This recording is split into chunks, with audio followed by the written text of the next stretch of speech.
Hello and welcome to the login here in Dorset for this week's episode of the Leading Lives podcast. My guest today first encountered me over 50 years ago and never since. It's the Mayor of Poole, Pete Miles. Hi Pete, tell me about that 50 years ago.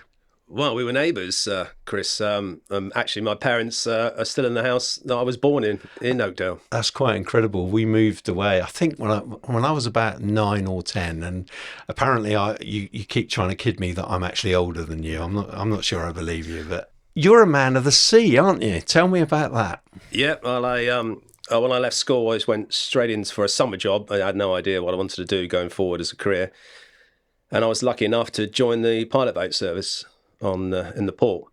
What does that mean? What did you do? Well, in them days the port was particularly busy, so we had 6 pilots, and it was their job. We used to take them out, put them alongside ships, and it was their job to show them the way in the harbour. Right, but alongside being on the water, you actually like cooking as well, don't you? And that led to opening restaurants in the town? It did, yeah. Well, I was lucky enough to work with some of the coxswains were fishermen from fishing families, and they took me under their wing and then taught me how to catch fish. So when I started catching fish, I then started hawking it around various restaurants, and then just got really keen on knowing how it was cooked. And so that's what really sparked my imagination. And also, I was a keen lover of Keith Floyd, so right, that's where the enthusiasm came from. So what were the restaurants that you had, and were they fish restaurants, purely fish? Yeah, it was. I mean, going back 21 years now, when I opened Storm, it was all about the locality of things being caught. It was about sustainability. I mean, that's all become a bit trendy now, but, we used to sell fish that we would catch ourselves or our friends would catch. So it was basically a daily menu set around what was bountiful in Poole. I ran Storm for 21 years, and I think about 10 years ago I had another idea. I'd like to set up a fish tapas bar, which I did in Penhill, the Cruel Sea, and that ran for about 5 years, and that was successful until the landlord saw me out, basically. So now we have the Dorset Oysters business. What's that? Yeah, again, when I was fishing, I got really well known for catching prawns, and it was live prawns, which is quite a thing, really. And we worked out a system where we could keep them alive. Then when I catch them in the morning, keep them alive until the evening, and I get them to a company that was shipping them up to all the top restaurants, the Ivy and Caprice and Sheiky's, and the prawns would then arrive in the morning, still skipping out the boxes.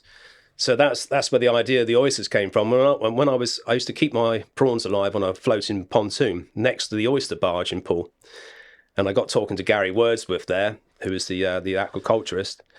We come upon this idea that the oysters could be a similar thing. So when I opened Storm, I wanted his fresh oysters in the restaurant, but I couldn't get them because the people that were cleaning them, decorating them, didn't rate them. They're all being sent off to France, and so I decided we can do it in our restaurant ourselves. And then we looked at the business possibilities where we decided to open our own unit where we could, clean thousands of them. That's on Nuffield Estate, isn't it? Yeah. Do you still enjoy doing that and, looking after all your oysters? Yeah, I mean, it is. It's a nice natural product, and I've been about that all my days, really. So, it's an uninterfered with product. It grows.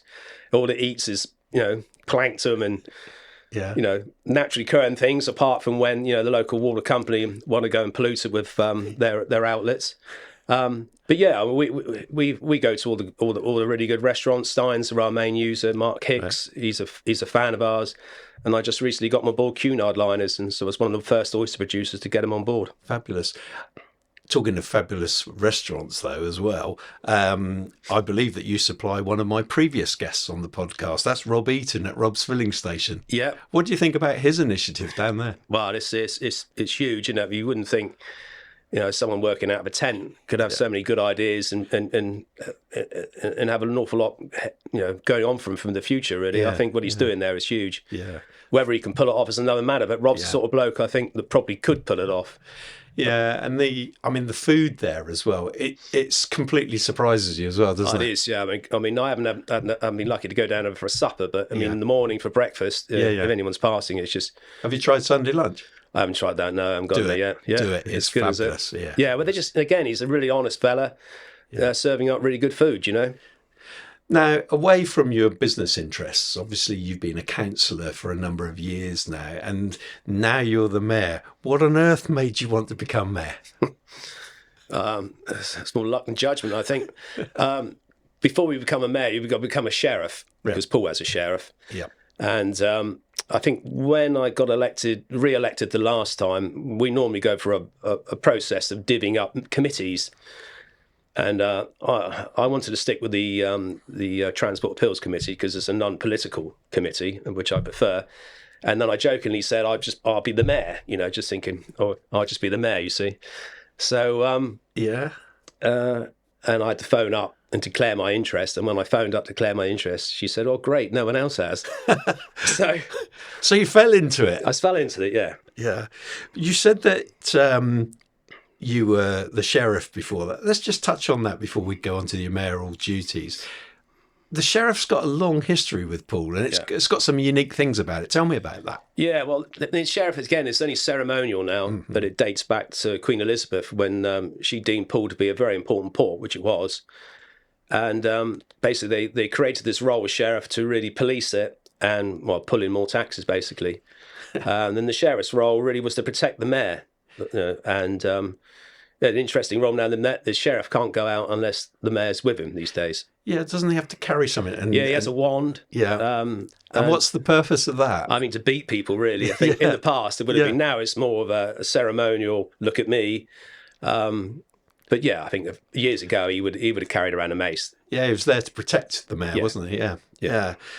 So, what do you actually do as the mayor? Mayor, well, people do ask this question. Again, it's a fair bit of groundwork, but it's doing the things that should be done by lots of people, really. It's real grassroots. As mayor, I'm there to promote the town. Yeah. I'm there to protect the historic value of the town, because Poole is very historic. It's laden with history. And it really is letting people know that, you know, we're there, and, you know, we have this full historic value of regalia. And it's about going about and saying thanks to people, you know, and I've been overwhelmed. When you do go out into the wider public, there's lots of people doing great things. You look at Sea Cadets or the Army Corps, or, you know, other volunteers. They're in there day out every night, teaching kids, doing good things. And they don't ask for much. They never get much. It's all voluntary. So if I can go out and say thanks, which they're really pleased with. You go to a lot of these functions across your year term. So far, what's been your favourite one? Has there been a real standout? Oh, again, some of it, I do get slightly overwhelmed with some of them, because just because you see an awful lot of care in the community, people doing a lot of good things for people, looking after people, and that can be slightly overwhelming. I suppose I was very lucky to nearly sit in the Bluebird car, you know, Donald Campbell. Donald Campbell's car. That was down the Royal Motor Yacht Club a few weeks back, and I got really close up to it, and I was being shown all the controls and things. That was pretty amazing. You think that thing's doing 300 miles an hour, and he's got a Morris Minor steering wheel. There's those sort of things that, you know, crazy things. But I think the day-to-day things I really like. I really like getting close to people and seeing what they're doing, you know. Last week, or week before, we had Martin Edwards, who's the chief exec of Julia's House, I mean, obviously on the Poole borders, and they do a fabulous job as a children's hospice. They've obviously got this enormous financial problem coming up with the rise in employers' NI. Need to find £240,000 just out of nowhere. It's really tough. So the work that you do in supporting people like that and helping them is very well recognised. There's the Mayor's Award, isn't there? What's that? Well, there was a Mayor's Award, but for the last few months, they've shut me down as mayor, because there were some technical problems with our conditions of work, so to speak, and so they put a hold on my budget. Right. And I haven't been able to spend a penny, basically. So I can only go out as mayor if I'm invited. Whereas in the past, I had a budget where I could perhaps invite you around or invite people around to say thanks for what they've done. Yeah. But being a mayor without a home, because since since BCP, they gave no regard to where the mayor and the mayoralty would be placed. So they closed down the civic centre in Poole. Closed the civic centre there, a perfectly good building that could have housed us, or at least a portion of it could have done. But they gave no regard to that. The place has been empty since. Yeah, I mean, so I read in the press that you'd said that you were basically living out of your Audi. Yeah, I mean, we've got a car that the driver takes us around to various functions, and then the chains are in the back, and then I pitch up or we meet somewhere, put the chains on and go off to these functions. So it's completely ridiculous. And all Poole's historic value of his regalia has been spread around the borough. The Audi, it's not an electric one, is it? Which is sort of goes against the grain with when you hear. But I think it's an old Audi, so I'm not too sure if they are going to be purchasing some electric cars for us. I'd rather they didn't, really. You're the mayor of Poole, but Poole is now part of the Unitary Council, I think it's called, isn't it? Yeah. BCP, Bournemouth, Christchurch and Poole, for those viewers that are not in the town. Each of those areas has got its own mayor. So there's 3 times the cost, 3 times the cars, 3 times everything. Do you feel that it's important to keep 3 mayors? I mean, yeah, I think it is. I think we need our identity as towns. I mean, I don't like the BCP ideal where it's become all homogenised and we've all become one thing, because not only that, we've got a leader of the council as well. So we've got a leader of the council, then we've got a Poole mayor, Bournemouth mayor and a Christchurch mayor. But the Christchurch mayor, I think they have the town council, so that's set aside from us. We use the same drivers and the same mace bearers. So I don't think the cost is hugely more, but I think we do need that identity, and I'd rather we were just alone with it. As you say, the role the role of mayor is distinctly different, say, from Sadiq Khan or any of the other, I think it's 23 or 24 metro mayors. What do you think of the role of mayor as a metro mayor? Do you think we should be the same? I'm still not convinced over that. Some other people have been have been pushing for that. I think not if it was under BCP. I don't think I'd want to be Metro Mayor of BCP. I think again, I'd rather keep to the town's identity. We're going to revert back to that. We're going to find that this idea of BCP has been a huge mistake, and we may have to start, moving back to something more central when it comes to the towns. So in 2020. You were part of the local party in power, which was effectively overthrown by a vote of no confidence, wasn't it? And you stood as an independent. And in 2023, you were re-elected as one of the 2 councillors of the ward of Oakdale. Yeah. Again, for people not familiar with the area here, Oakdale is a suburb of Poole, or a part of Poole. And in fact, it's where we were neighbours when we were kids. When you had those votes in 2023, you and your fellow independent Poole people, yes, you had more than twice the number of votes that the other candidates had. What did that say about your constituents in Oakdale? I think I like to think we worked for them, and I think we'd hopefully shown that we actually worked for them, the previous 4 years. Yeah. I think our campaign was personal. We personally approached them all.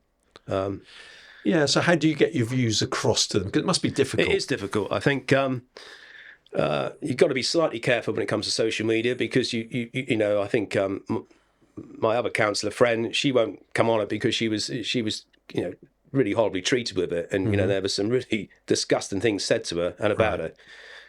So she leaves that alone. I think you just got to be honest. I always leave my numbers on my. You can reach me. You're not going to get through to a switchboard.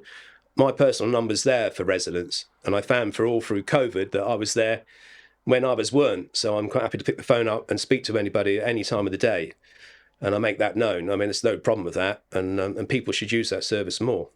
And I think we try and we make sure we don't miss any emails, and I think that's very important that we try and and do the things that we're asked to do. Yeah, I mean, I'm actually full of admiration for people like you who put their head above the parapet, regardless of their political stance. I think it takes balls to do it, and so fair play to you. There's In the most recent local election, although the Liberal Democrats won 28 seats and therefore the most seats, there's no clear majority, is there? So it's a bit of a mishmash of lots of different parties in this area, isn't it? Is that a good thing? I suppose ideally it is a good thing. I think that is if you get a decent cross match of politicians working for one common good, it's good. It didn't work in the previous administration because it was completely conservative and they held the majority and they were told to vote how to vote.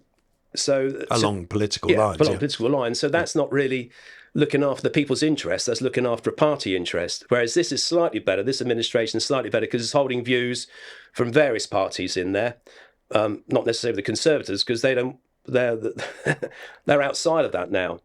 And so, but yeah, I think it's a better working relationship, put it that way. Things still must occasionally get heated in the chamber. And what frustrates you when you're in there? The thing that frustrates me the most is people following a party line. I saw it recently with the sale of the Civic Centre. We opposed that, and I think between we actually won the vote on that to actually put that on hold. Don't just sell it as a fire sale, because there is a need for a portion of that building, and we just don't want it to be sold for nothing. And there was the proposal was to put it out to market research to see what could be done with it instead of just selling it on. So on that night, the Liberals just voted as a pact, and I think there were maybe one or two that didn't, and that's what I don't like about it. That is not working for the residents. That's working for a party. It was only a few days ago that the leader of the council, Millie Earle, and is it Councillor Mike Cox, they did a Facebook live podcast where they were taking questions from the community. And during that, Mike Cox said that the town hall is, I'm not using his exact words here, I'm paraphrasing, but it was costing a fortune, waste of money, must be sold. Well, he would say that, wouldn't he? Because he's from Christchurch. So, what does he care about, Poole? And I know there is a desperate need for money for BCP because it's bust. It lurches from one month to the next, and that's not really no fault of this administration. That's just fault of central government not giving enough money to do what it has to do. But again, I didn't think there was any ambition in what Mike Cox was saying, that, we've got to look at that. We must be able to find partners who would give us what we want in return to having something maybe, at a knockdown price. I think that was all a bit too much. And they were quoting this figure of, say, £20,000 a month to keep it shut. Well, to me, that's nonsense. How could you spend 20 grand a month on that? I mean, they might be spending 20 grand, but they might be charging themselves 15.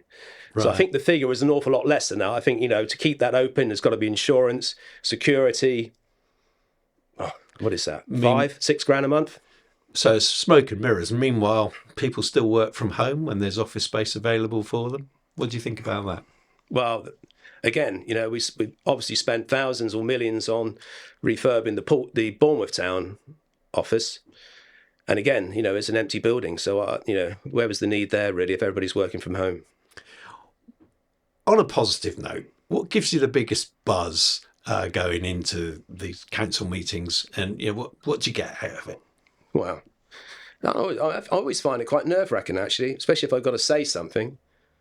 I'm surprised by that. You've been talking all morning when you've been in here with me. I know, but it is. I think when you get up in front of people, that can be a little bit daunting, especially if there's something really important. You've got to get across and get it across right. Yeah, it's a weird buzz actually going into those meetings. I quite like it. How do you feel that you're perceived by your fellow councillors?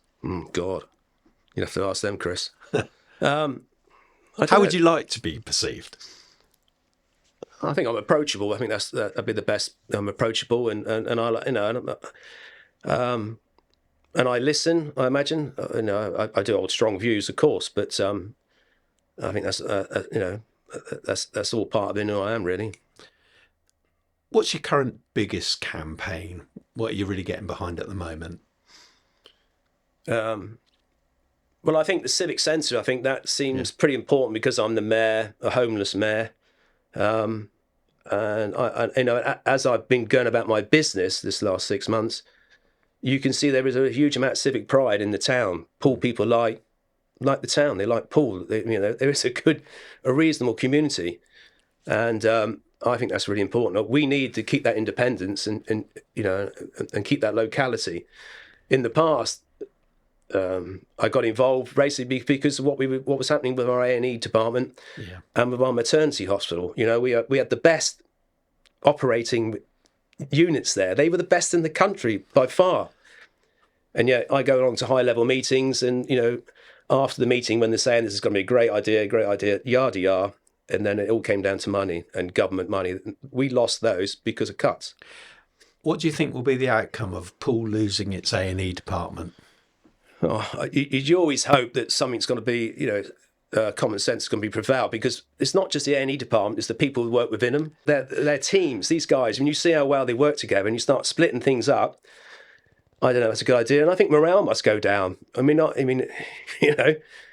Are they valued when you say we're going to move things around and da-da-da? I'm not sure. I think, Poole is a growing town, needs an A&E department. I think it needs its maternity hospital in Poole. It doesn't need it 10 miles the other way. I'm about to become granddad literally in the next week or so. And I know that it was a big thing for my daughter to consider all the which hospital she should go to, and in the end actually she's going to Dorchester, but that's another story. No, I've heard that's a good hospital. Yeah.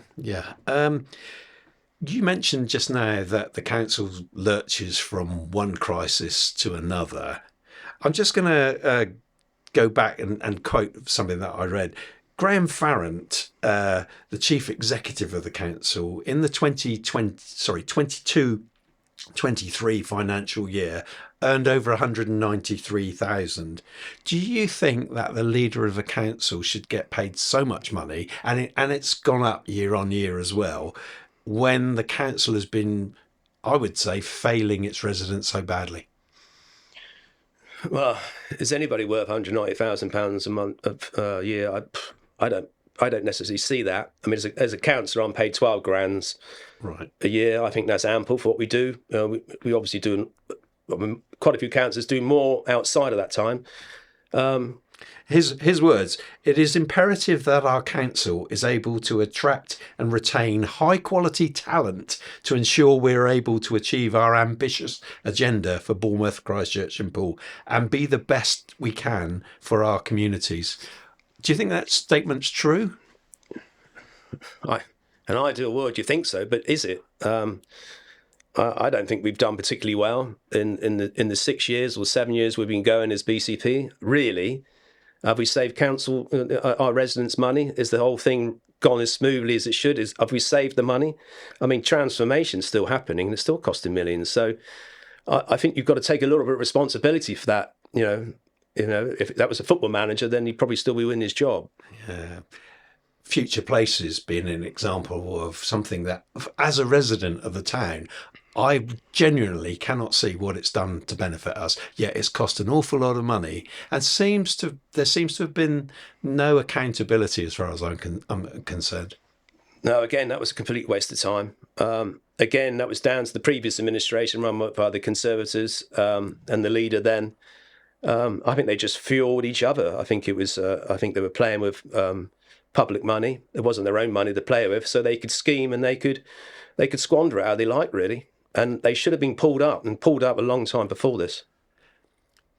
A lot of money in the area has been spent on cycle lanes.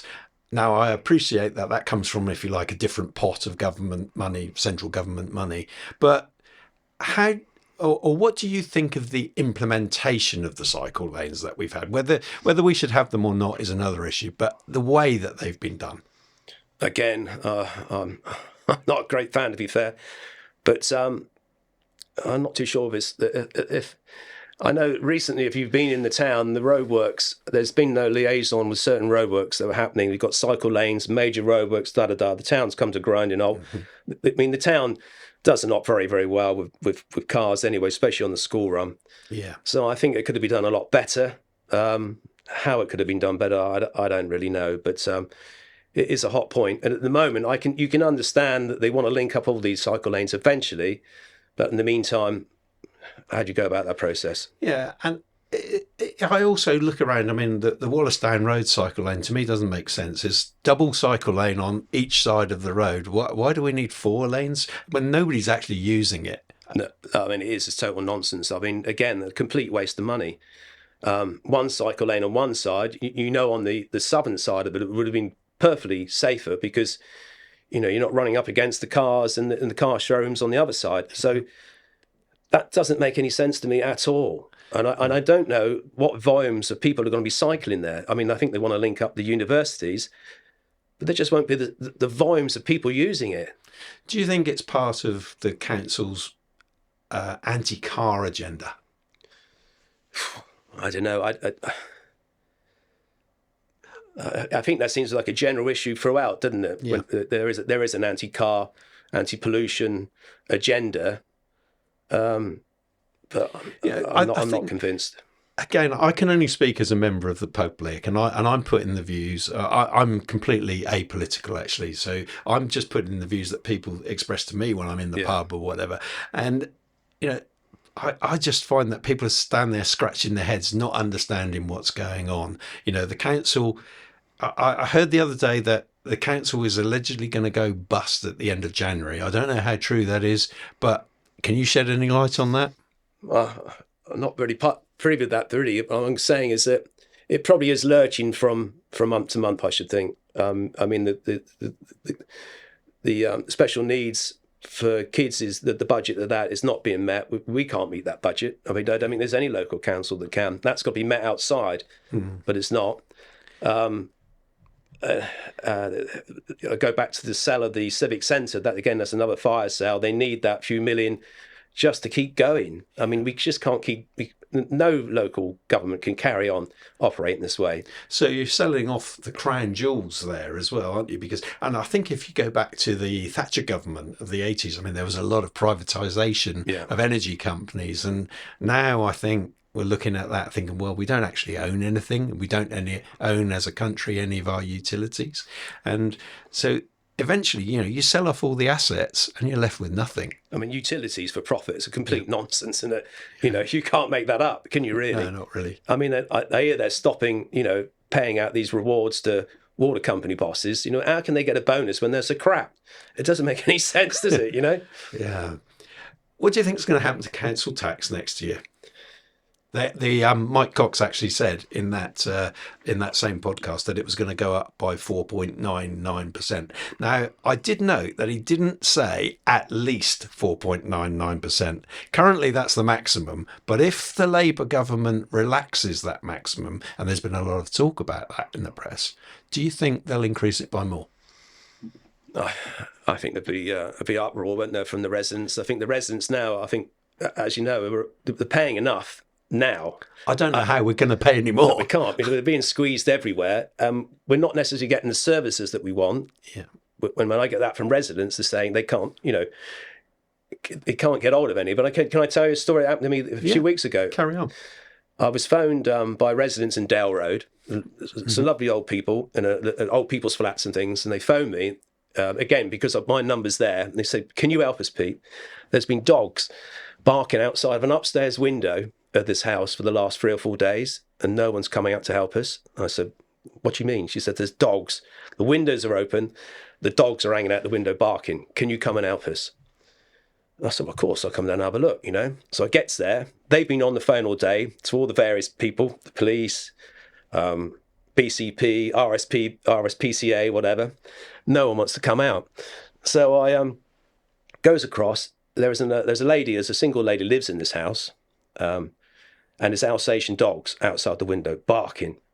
And they've kept the residents awake for the last 3 days, day and night, barking, until they got hold of me. So I can't get hold of anyone on the phone. I goes down I'll go down the police station, find out. And on my way, there's a couple of coppers dealing with some drunk. I said, "Can you come and help me quickly?" I said, "There could be a problem here. I don't know what it is.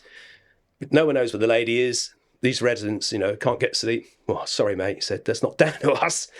He said, "You need to phone an ambulance." I said, "Well, I don't want to phone an ambulance. I need someone there to help me." "No," he said, "you've got to phone a 999 ambulance. That's how it's done today." So I said, "Okay." So I phoned a 999 ambulance. I said, "I've got this issue." And eventually they send out these 2 young lady paramedics to come and help out. We can't go in the house because of these bloody dogs. I mean, they're big Alsatians. So, and the girls say, well, we don't want to go in there, Pete. We just don't want to go in there. We don't know what we're going to find. You know, and I've done circled the building. There's dog crap everywhere, you know. Mm-hmm. So the girls then get onto the police and say, can you come out? We need someone here to sort dogs out. The police say, no, sorry, that's not. Are the dogs aggressive? And we said, well, we don't know. Well, we can't come out unless the dogs are aggressive. I said, well, we don't know the dogs are aggressive unless we go in there and then we get eaten alive. So eventually the guy says, well, here's a code, phone 999. This is to the ambulance crew. And so eventually we get a dog warden out later on that night. So they've been sat in their car that could have been on other emergencies. Dog warden comes out, gets in there, sorts the dogs out. You know, the dogs are quite friendly in the end. Mm-hmm. And eventually we find the lady upstairs dead on the bed. Probably been there a couple of 3 days, but we didn't know that. She could have been gasping for breath in the days that the old lady's been trying to get someone there. So, you know, you ask what the councillor does. That's you had to step up for that. But you just say, what? You know, there's care in the community, but it's just trying to get hold of it. It's really interesting that you said about putting your phone number out there, because I've tried to call a council recently to report an issue with a blocked drain. Yes, you can fill an online form in. I appreciate that. But you get an acknowledgement, but it's not really anything tangible. Somebody will look at it someday, you know. But if you're like my elderly mother, you know, lives on her own, doesn't have the internet, not interested, doesn't understand it, to be honest, she's never going to do that. You know, well, that's what we found with the old people. They're doing their citizens' duty or trying to alarm. Yeah. Come and help out. We know that the lady could be there. She's unlikely to leave her dogs. And we couldn't summon anybody. You know what happened as well? On the end of the day, I said to the police, they said, can you shut the windows? At least these people can get some sleep. They phoned me the next morning and say, can you come around and sort the dogs out? They're still hanging out the window. No. You can't believe it, can you? No. And doesn't that say a lot about our society these days, how it's changed? It just made me puke, to be fair. Yeah. So car parking in the Echo today. Now, this podcast probably won't go out for another week or so, but in today's Echo, there's a report that car parking charges are going to rise. This is just another nail in the coffin of local business, isn't it, in high streets? No, I think it's just crazy. I don't know how, you know, I don't know where we go with it. And another thing, it gripes me a bit. I was there the other day, and there's a lady trying to pay for a car parking because half these car parking things won't take coins. You know, people honestly trying to pay to park, and they can't do it. I mean, it's mental. But I think that it's just going to drive more and more people out to the B&Qs and the places where there's free parking, isn't there? Yeah, Castle Point being Castle Point, you know. But and Poole's looking good at the moment, I think. If you go back into Poole, Poole's looking good. It's looking healthy once again, you know. I just don't think they need to put them up that much, you know. I'm not sure I agree with you with that. I haven't been into Poole Town Centre for a little while, to be fair. But I look around our community as a whole, and I see dirty streets. I spent, with my working life, I spent a lot of time in the United States and in Florida particularly. And over there, you mentioned civic pride. You do not see litter on the streets anywhere. Yeah. Nobody will throw a sweet wrapper down or whatever, or a finished, half-finished cheeseburger or whatever. Over there, it's immaculate. It's a bit like Disney, but in the real world. And we're different, aren't we? Mm. I think that's a great shame. And I've seen a big decline in Poole.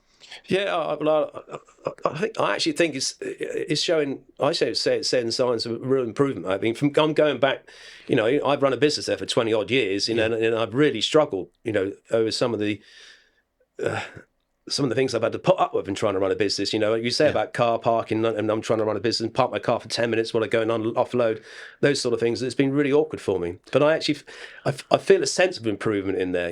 Okay. Yeah. But you like you say, you take a drive along the Upton bypass, mm-hmm. and every verge is just full of crap, isn't it? You run along a French road, you don't see a piece of litter anywhere. No. And in fact, same up the Bournemouth Spur Road to Ringwood. I mean, I've been driving, 45 years or more. And I don't ever remember it being like that. No. Do you, I mean, it's a bit of a hot potato, this one, so maybe we shouldn't talk about it. But do you think the change in the makeup of the community is having any bearing on that?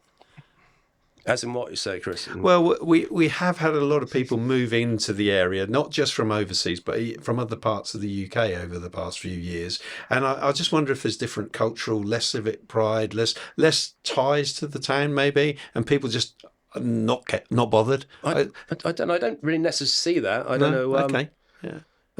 I can sort of see a point with that, but I think this is why we're trying to keep our individuality, well, to get it right on that one, individuality, and that sense of pride with Poole, and that's what I'm trying to promote as mayor. I think that's important. We are a proud historic town, and I think it's been, as you say, it's been probably let go, and BCP hasn't helped because I really don't think they value what, as a town we are. Do you think they regard Bournemouth as the jewel in the crown and everybody else as a hanger-on? I think it was. I think it wasn't about public services and running things properly or much better. I think it was about control and power. There was a lot of controversy at the time of the merger, and there was great proclamations that it was going to save loads of money. How's it worked out? I don't mean it won't save any money at all, will it? I mean, just the transformation budget alone is out of control. I mean, the people of Poole and the people of Christchurch weren't even asked about it. I mean, now we were given some sort of say on a parish town council idea, but even that's too late. I think at the end of the day, people generally are right, and I think if we were asked, do we want this, we would have said no. I mean, Poole was quite a prosperous town. It had a fairly decent bank balance and had good people working within that town. So, and I don't know now it's BCP, if it's become partisan in any way, you can see that with the Christchurch, with Mike Cox, for instance. Yeah. He doesn't really care. All he sees that as an asset he can sell to prop it up. Whereas we in Poole want to keep that for something for us. And he said something in council which was wrong. He says, well, the people from Poole will receive the money. Well, we bloody well won't. That will go in a big pot and it'll be gone in months. More consultancy fees, perhaps? Oh, I'll leave them alone. We don't need them, That's what I said. Yeah. In your time, excuse me, in your time as councillor, what do you think's been your greatest achievement? Oh, crikey. I think, oh dear. Oh, that's a tough one. I mean, I think... That's the toughest question, you reckon? Yeah. Well, I just think a lot of it is very... it's sort of gentle work, I think is having being there to listen to people when they want something. A lot of the residents, and I go back to COVID, were very alone and scared. I think just being someone they can speak to, I think that's much better. I can't see me, the way the last administration would have any input on that. I think working on that appeals committee is good because it's not political. I think having the ear of some other people that make the decisions is quite good. I can point my point of view. I think being there for those old biddies the other night that couldn't get sleep for 4 days, but trying to highlight that, that something's not quite right there, Yeah. At the moment, we were in Poole. We've lost one of our pumps in one of our fire engines, and to me that's wrong. We're a growing town, and something's not right with that. On the subject of the fire engines, obviously that's a move towards centralisation. We used to have Dorset Fire and Rescue, and now it's DW Fire, Dorset and Wiltshire. Do you think service has dropped off from what you've seen? I think they may well be now. I think that this next round of cuts is bad. I'm just going back to something else. When I first joined the council, I highlighted the problem of sewage in the harbour, because we get problems with our business. I've been shut down 6 months because of sewage problems. Yeah. I've lost big contracts in London because they get wind of that. Wind of the sewage. Yeah. So that's right. We all do. But I brought that to council and I highlighted that. So I said, do you know this is happening? The council said, no, we don't know it's happening. Well, I said, well, since January, there's like 3 months, there's 150,000 tonnes of raw sewage gone into the harbour. Did you know that? No.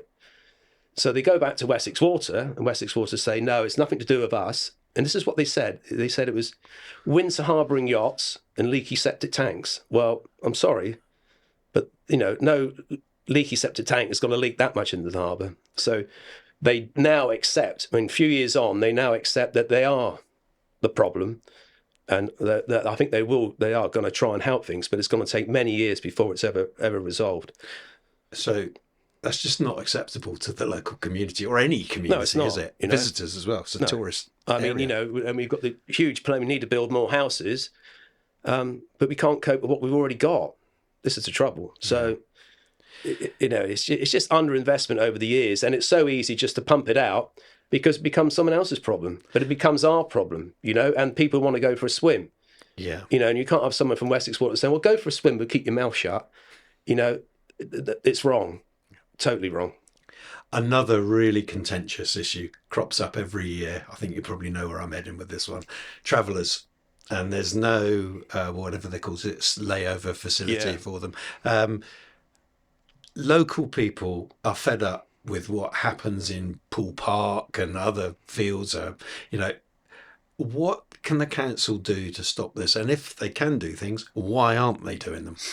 Again, what it is, they can never agree on a transit site. That's the problem. They say they opt for there, and then the residents of that area, so we actually don't want them there. So I actually don't know what we can do about it. We did have some travellers move into Oakdale Old School this year. Yeah. And the residents were onto me straight away, and I managed to get the move on quite quickly. But I went down and spoke to them, just say, look, whilst you're here, can you just be polite, just and they were. How did that go? Yeah, they listened to me. I got told to piss off a couple of times from just being there, but they said we'll try our best. So just have some respect for the people who live here, fella, and you might not get hassled too much.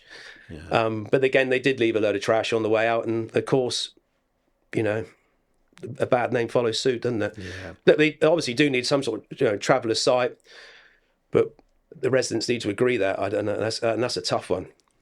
Pete, thanks for coming in and facing all a barrage of difficult questions. And I can only say that I think you've answered them honestly and openly, and I appreciate that. I like that you put your views across so stridently as well. So maybe I should say, see you in another 50 years, eh? We'll be 100 by then. Well, yeah, we probably won't recognise each other then, will we? We'll know who we are. Well, the team here at Hallmark at The Login will be back next week with another episode of the Leading Lives podcast. So join us then. Thank you.